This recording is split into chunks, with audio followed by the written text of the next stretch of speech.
Welcome to the White House, everyone. This is your daily briefing. For those of you who were at Martha's Vineyard last week or on vacation, welcome back. That includes me. For those of you who were here, my condolences.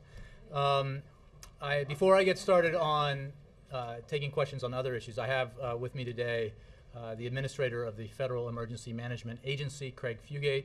As you know, Mr. Fugate has extensive emergency management experience. He was the former director of the Florida Division of Emergency Management, appointed to that position in 2001 by then Governor Jeb Bush, and then later reappointed by Governor Bush's successor, Charlie Crist. He held that position until President Obama asked him to lead FEMA.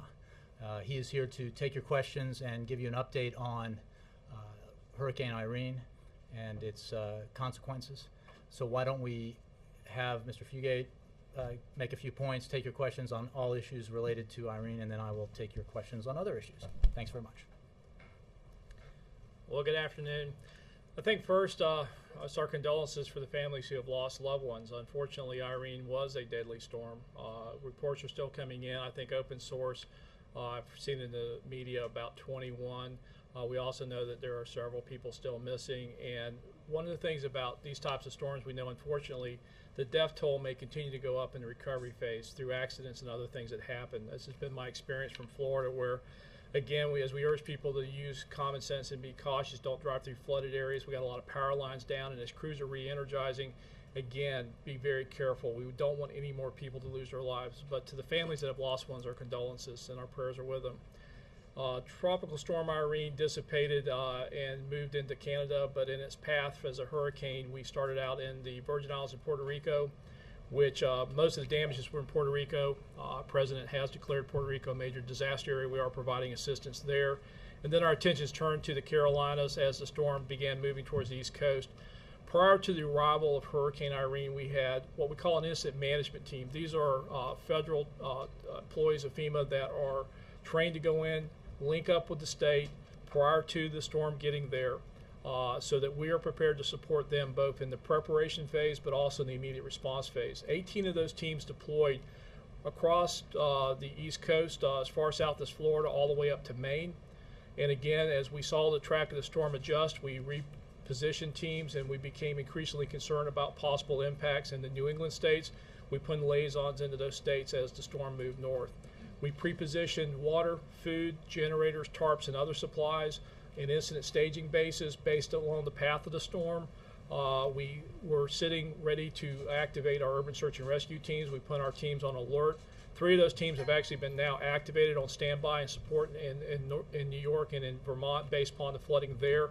But again, a lot of the rescue operations are being conducted by state and local officials, National Guard, men and women that were called out by their governors, Coast Guard, and other rescue officials in those areas.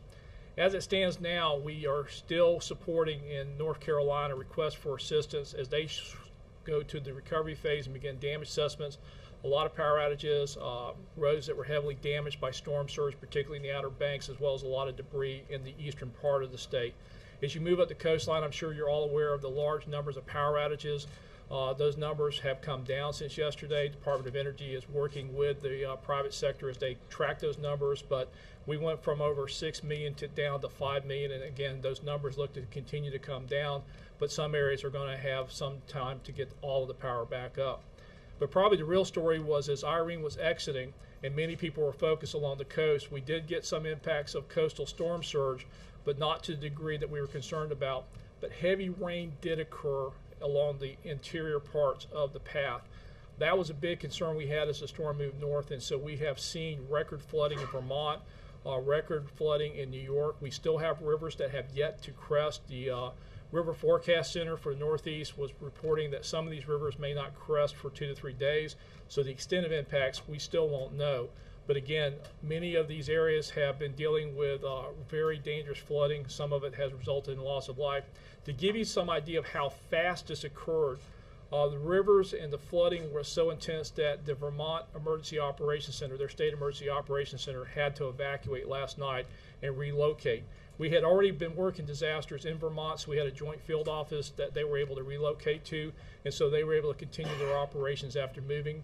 But they did experience these damages, and they are working to get their center back up. But again, from a storm that I think from a lot of focus on the coastal areas, also showed that inland the heavy rains produced quite a bit of damages and are continuing to produce damages. So we're working with the governors now as they begin the assessment. Question I've been getting a lot is how much damage? We don't know. We're still assessing. A lot of the states are just finishing the response operations or beginning that, particularly the further south you are as you move north.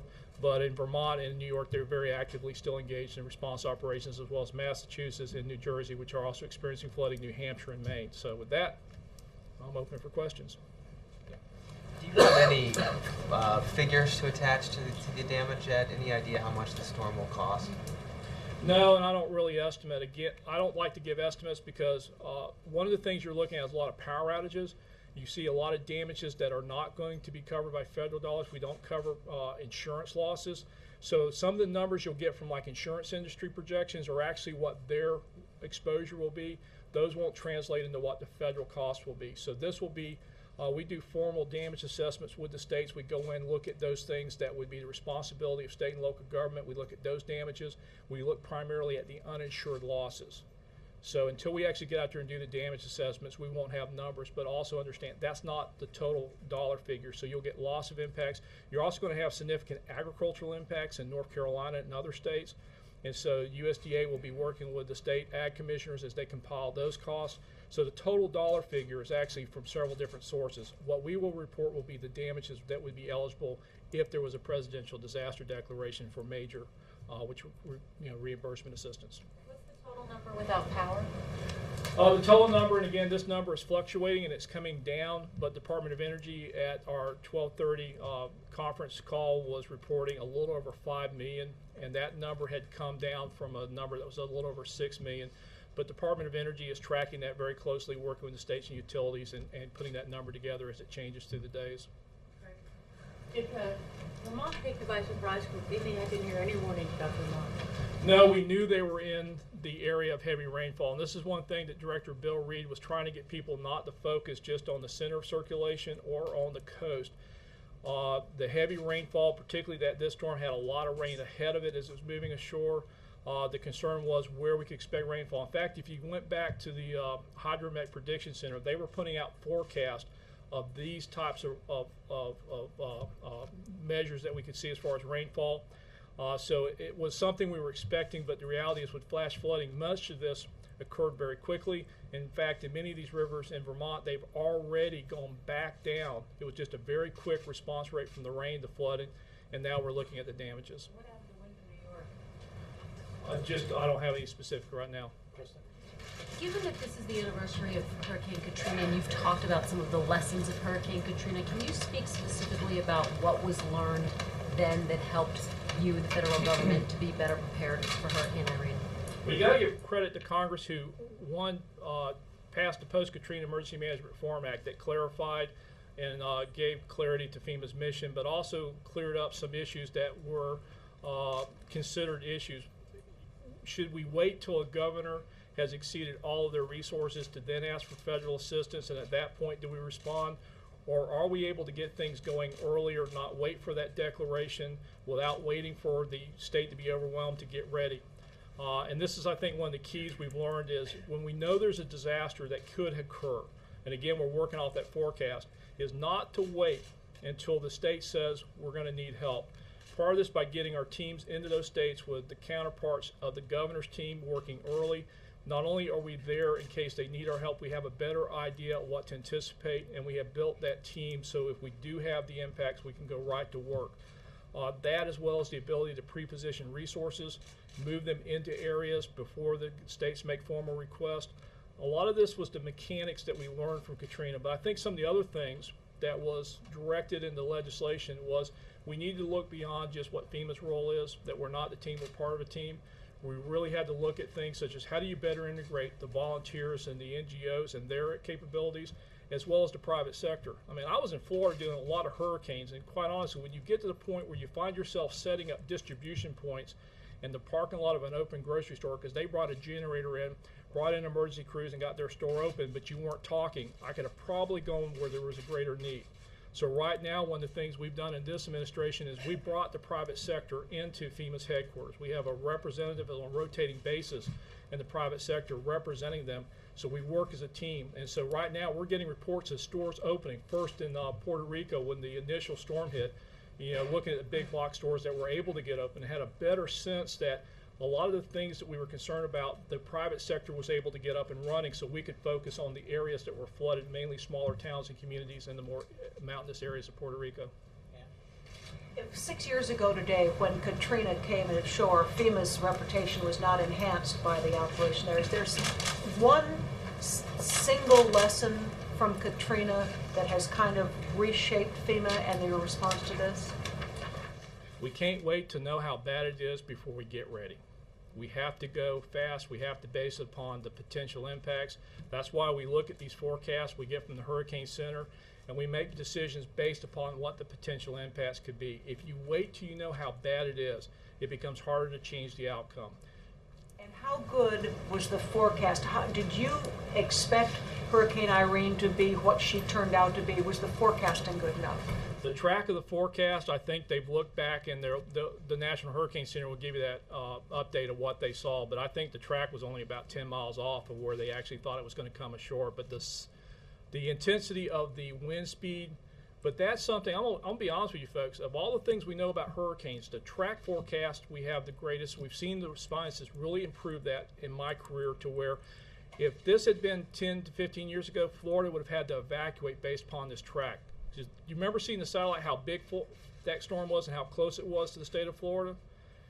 We would not have been able to not evacuate, but the science is that good on track. But where we know we still have a lot of work to do is intensity forecast, what goes up and goes down. Remember Hurricane Charlie in Florida? It went from a Category 1 in Cuba, crossing over, became a Category 4 in less than 24 hours. We've seen a lot of these storms, that the smaller storms, rapid intensification. We also see storms that weaken. And that is an area that skill we still need to work on. But based upon the forecast, that's what we prepare for. Looking at the current scenario, does Vermont need more federal resources?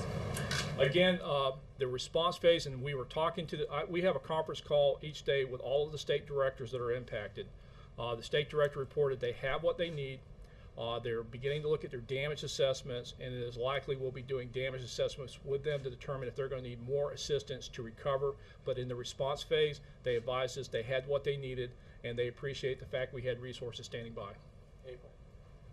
Mr. Fugate, since you worked Katrina 6 years ago and this hurricane, what did you personally see the differences? Has the red tape actually been cut enough where you felt easier to be able to maneuver to get assistance to people this hurricane versus Katrina? You know, you talk about the processes and a lot of the mechanics behind it. I think in this administration, from my earliest events when I came on board, America Samoa, supporting USAID in Haiti, the floods in Tennessee, and obviously this year.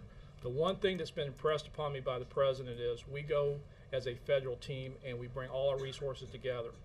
I think there's a lot of things that when we do it as a team and we understand that you cannot have separate, you can't look at local government, state government, federal government, the volunteers and the private sector as distinct entities and be successful. You got to look as a team. And so one of the things that's been impressed upon me and the thing that we've learned and try to practice here is we're not the team, we're part of a team. We have to bring all of our resources together. We have to work as a team.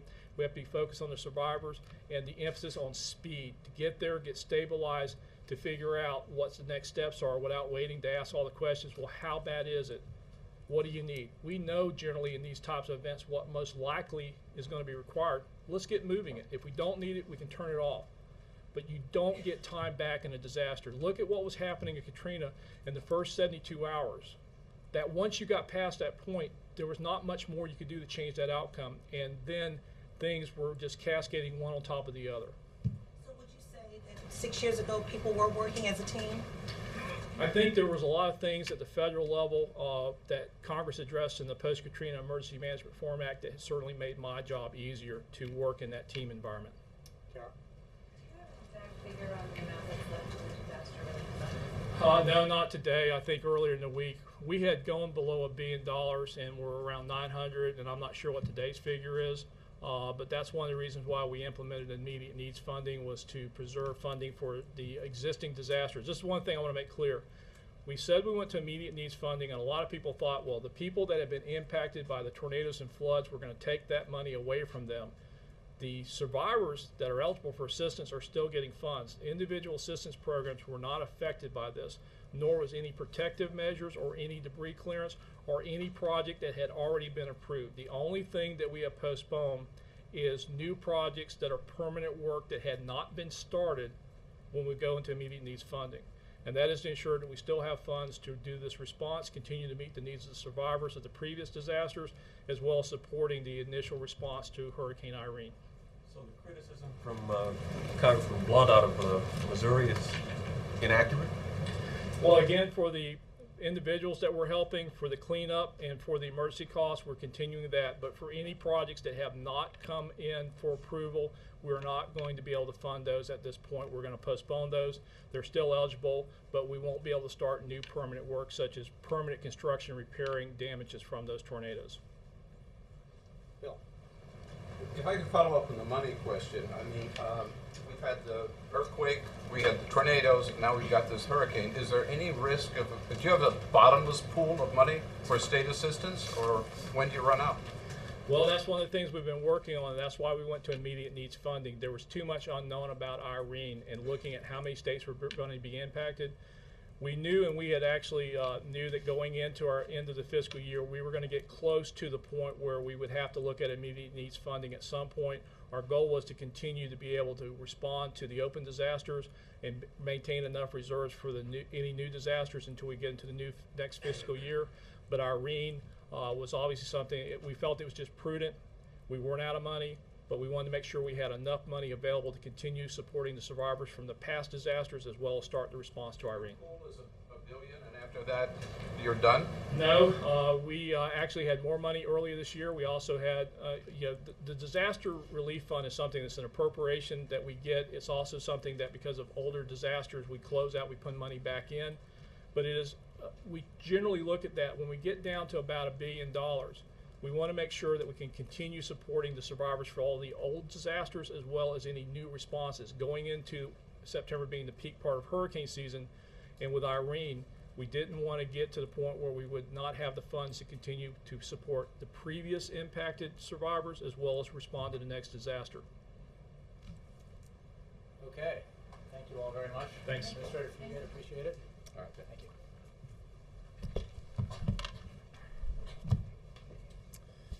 Now, let's go to other issues. Erica.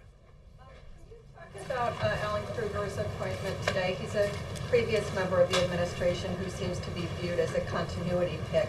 Does that suggest that the president likes how his economic team is composed and doesn't see the need to shake it up?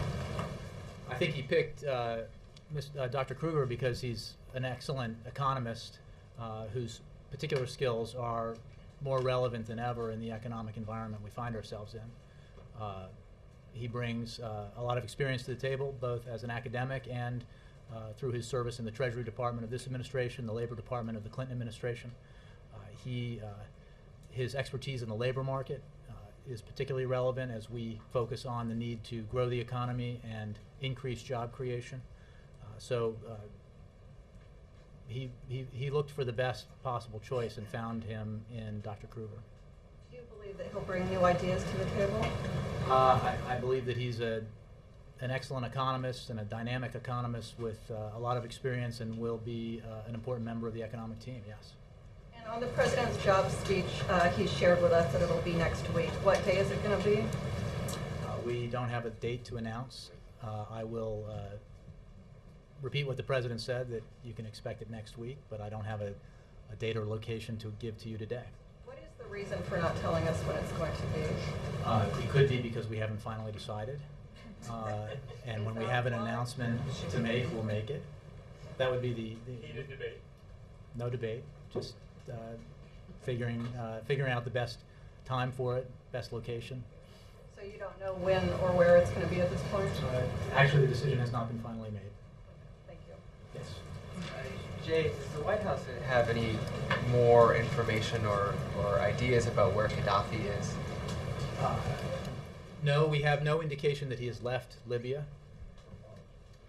We are obviously working with the TNC and with our NATO partners on that, but if we knew where he was, we would pass that information along to the opposition forces. Will the White House and will the United States government ask the rebels to hand over the Lockerbie bomber? Extradition issues are something you should address to the Department of Justice. I think that he was tried in Scotland, not here, but we are monitoring that situation as well. Yep. On the scope of the jobs package, is this something that the White House thinks can have sweeping change on the employment picture in the United States?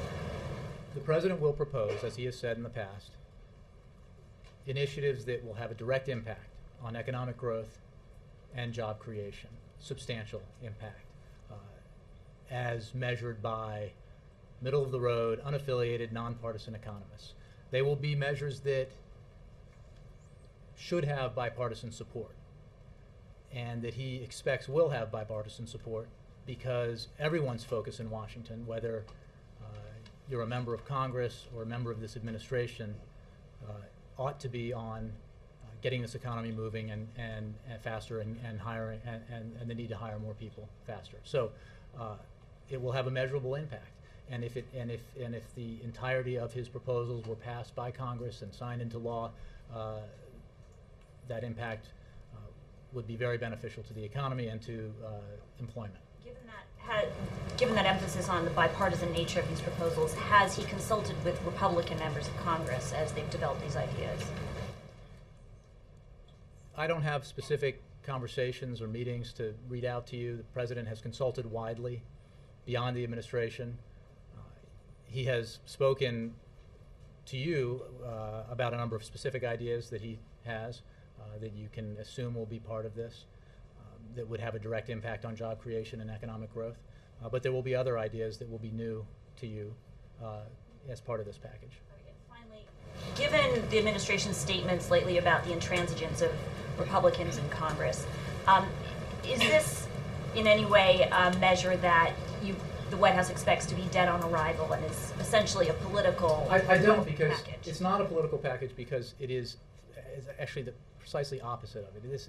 We're talking about September of 2011, more than a year before the next election. This package will be focused precisely on job creation and economic growth. It will be made up of components that should have, based on historical experience, bipartisan support.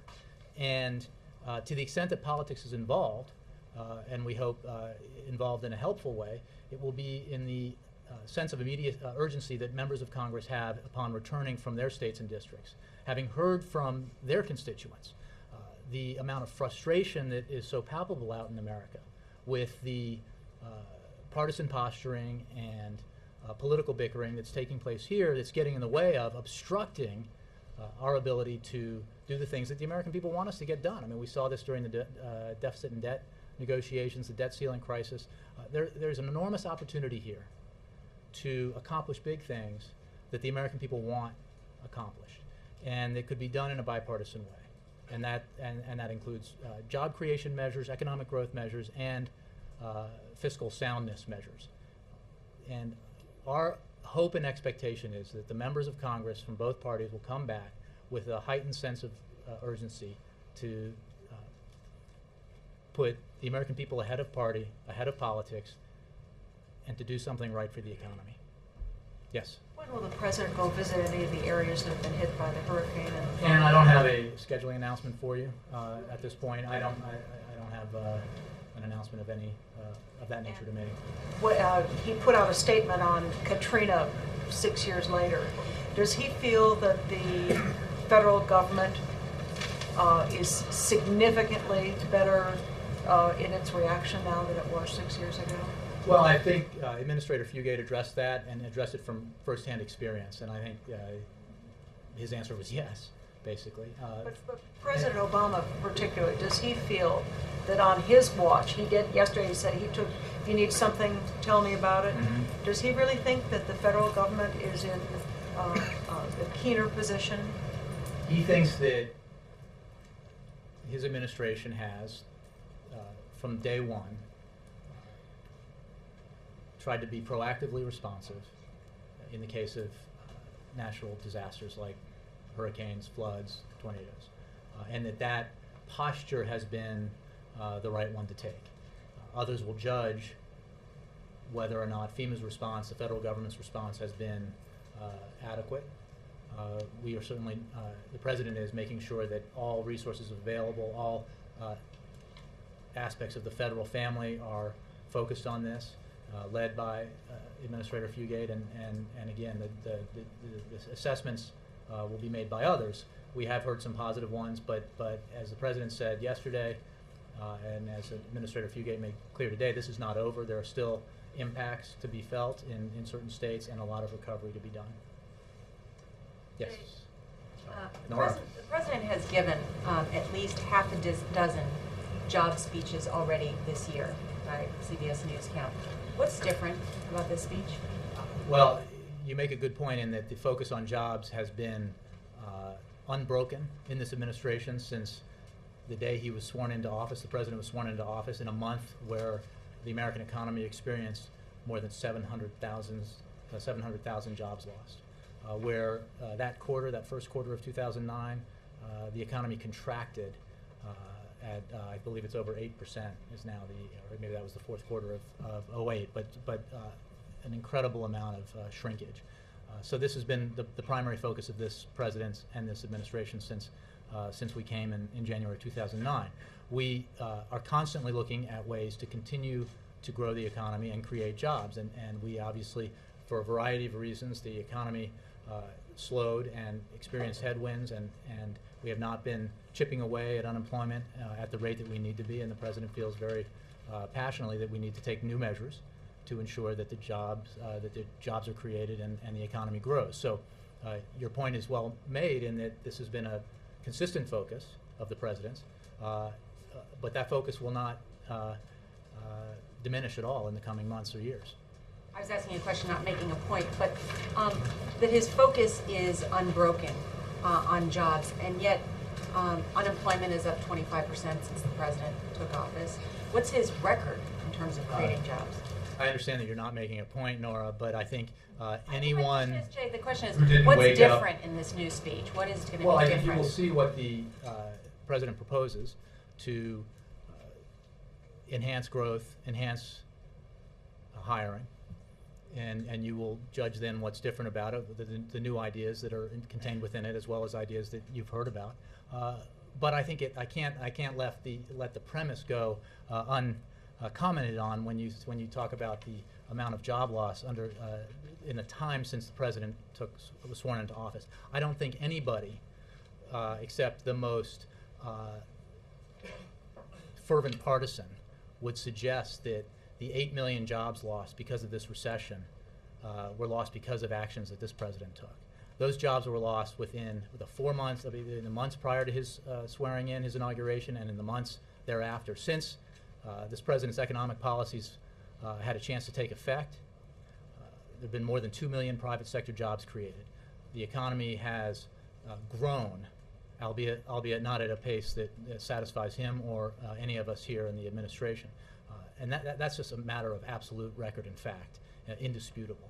The fact is that we inherited a terrible situation, a terrible economy, and an economy that threatened to become far worse than it did become because of the actions that this administration took with Congress in 2009. So, and perpetually since then in different measures that have been taken, as well as including December of last year. The President, and you've made the case that the President inherited this economy. When does it become his economy? Look, he's responsible every day for this economy. He absolutely understands that and makes it clear. And he's responsible for working directly and with Congress to take every measure possible to improve the economic situation in this country, to increase growth and job creation. But it has to be absolute. He is not. What has to be clear when you phrase a question like that in the way that you did, it has to be clear the situation that we have been, the hole that we have been climbing out of as a country. Democrats, Independents, Republicans, Americans have all been climbing out of because of the terrible Great Recession that this country has endured. So he is on the job and responsible every day, and that's why he is to go back to your first question, why he is coming forward in the coming days with new proposals to further job creation and economic growth. Yeah. It appears the VFW is unhappy with the White House now over the decision to send the Deputy Secretary of Veterans Affairs to address the convention in Texas. Should they be? I'm not aware of that. Wendell, The national commander called it an insult of the highest magnitude. Members are not getting a first-tier speaker from the administration. I'll have to take that question. As you know, the president has a speech tomorrow. But I don't have any specific response to that. There's no political connection here because Rick Perry is also addressing the same convention. I hardly think so, since we make scheduling decisions like this well in advance. No. Yes. Given that Dr. Kruger has been a part of the administration before, how confident are you that he will be confirmed? Well, we think it's absolutely essential that Congress act quickly to confirm Dr. Kruger, precisely because of the importance of the economy, the need to take measures to grow the economy and create jobs. So we expect that Congress will do that and will act quickly, and it is also true that he has been confirmed in the past. So within the last few years as a member of this administration. So we're optimistic that his confirmation will be speedy. And I noticed we didn't hear from him today. Do you know how soon he'll be made available to do interviews or speak to the public? I don't, but except I would say that as a matter of normal course, nominees do not take questions from the press or give interviews in the process during the process of their being nominated. And in fact, the president today signaled his intent to nominate. I think the formal nomination takes place once Congress is back. And I know I was on Martha's Vineyard. We talked about the fact that the president was working on his jobs plan while he was on Martha's Vineyard. At this point, is he finished with his jobs plan? He is still having conversations and meetings as he works to finalize his plan. So the answer is no, he's not complete with that process. The process continues, and decisions, aspects of it still need to be decided. Any chance he'll be bringing on any new senior staff members during this period while he's working on his jobs plan, this period of transition? Not that I'm aware of. I mean, I did within what, I mean, it's a big administration, so I don't know. Did you have anybody in mind? No, but I mean, just is he thinking about bringing on anyone new? Well, I think he announced today a new member of his economic team, but beyond that, I don't have any, I don't anticipate any announcements. Carol? I'm sorry, Kristen. Just finally, according to the latest Gallup poll, the federal government's, the people who have a positive view of the federal government is at 17%, which is an all-time low. I'm just wondering what the administration's reaction is to that. Well, I think that is a measure of the frustration that the American people feel about the gridlock and partisanship that they witness when they pay attention to what's going on in Washington. And it's a frustration the president understands. He's talked about it a lot recently, including on his trip through the Midwest, the upper Midwest, the week before last.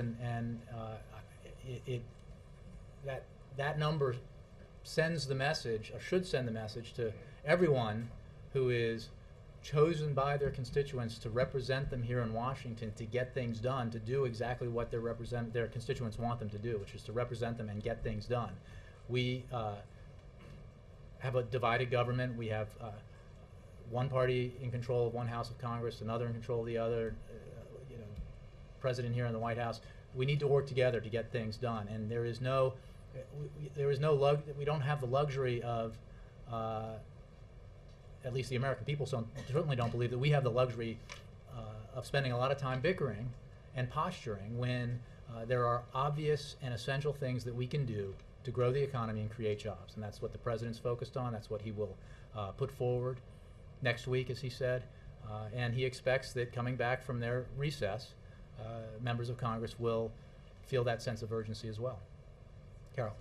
Just quickly back on the disaster relief fund, will the White House request any additional funds for that? We are still in the process, as the Administrator Fugate said, of getting a calculation for what the overall cost in damage is caused by hurricane / tropical storm Irene. So we don't know yet, to be honest. So it's hard to say until we know what the cost is, what kind of funds will be necessary. Has the president talked about the concerns about the economic impact that this is going to have, and also about what impact this is going to have on the recovery for some of those areas that the president's focus in the last week, as we've known this storm was coming, and marshal our resources to respond to it, and then dealt with it as it passed up the coast, has been on the need to respond effectively. His concern has been focused on individual Americans and the risk to them, to their lives and their property, and then on the need to begin the process of recovery. I have not heard him express a concern related directly to its overall economic impact. That's obviously something that will be assessed once we know what the cost is. But his primary focus has been on the emergency response and making sure that Americans are safe. Update on when we'll get the session economic Later this week. Do you have a date? I don't have a date. Yeah. Jay, can you preview the American Legion speech tomorrow? I cannot. I confess I have not read it yet, so I don't have any. I don't have a preview for it. So I can, I could, but I won't. Just in the broad, what's the subject matter, just in general sense? Well, I'm sure that he will talk about issues that are relevant to the American Legion, but I don't have. Was it a foreign policy speech or an economic speech? I mean, I think that there will be obviously a large national security component to it. one more. That's all I have for you. Yeah. Did the House action this summer coming in for pro forma sessions, did it preempt any plans by the president to make any recess appointments? No. Yes. So Kruger has said that raising the minimum wage may boost employment. Is that something that the president agrees with, and could that be part of the jobs package? Well, again, without getting into elements of what may or may not be in the package beyond what the president himself has said already, the president sets economic policy, and any economist worth his or her salt has written extensively on a number of issues, had different proposals, examined different ideas. There's not one or the other expressed by Dr. Kruger that the president is adopting over any other. He sets economic policy. Dr. Kruger will be an important member of the economic team going forward once he's confirmed. Does the administration, though, think that raising the minimum I haven't wage heard could- anybody in the administration discuss that at all. So you might ask economists whether they agree with that assessment. I'm not even aware of that one. But again, I think the important point to make here is that the president sets economic policy. He makes the decisions. And he believes Dr. Kruger will be an excellent member of the economic team. a question about Irene. When the president was on his bus trip before the hurricane, he was talking about the difference between government and politics and explaining that, government is troops in Afghanistan, government is FEMA. Now that Irene has happened and FEMA has gotten widely praised for their response, is he going to use the Hurricane Irene experience to bolster his argument about the role of government? And how might he do that? I haven't had that conversation with him. I don't know whether he will or not. I think his overall point applies before and after any specific natural disaster. I think that the government does a lot of things that are important to the American people, whether it's disaster relief or keeping our country safe through our military, or various other things that are important services. Again, I think that we've been focused on the storm itself, recovery from the storm, responding to the storm, recovering from the storm. I don't have I can't anticipate that at this point. David? Yeah. Chris? Jay, last week an Associated Press report revealed that a $2.2 million federal grant went to an Iowa group, aided its efforts to undo same-sex marriage in that state. Does the administration have a problem with federal resources being used for this purpose? I wasn't aware of that. I'll have to take the question. Just to follow up on that, does the administration see value in the executive order barring the use of federal funds to discriminate against LGBT Americans, as it means to spell it that this use of federal money is unacceptable? Could you restate that? Sorry. Does the administration see value in an executive order barring the use of federal funds to discriminate against LGBT Americans? I don't have any. I mean, you're asking a hypothetical about about an executive order that doesn't exist. Just one. Just one. That's it. Vermont's Senator Bernie Sanders said, and this is a quote, "One of the reasons the president has moved so far to the right is there is no primary opposition to him." And my question, why is the president certain that Hillary won't run against him?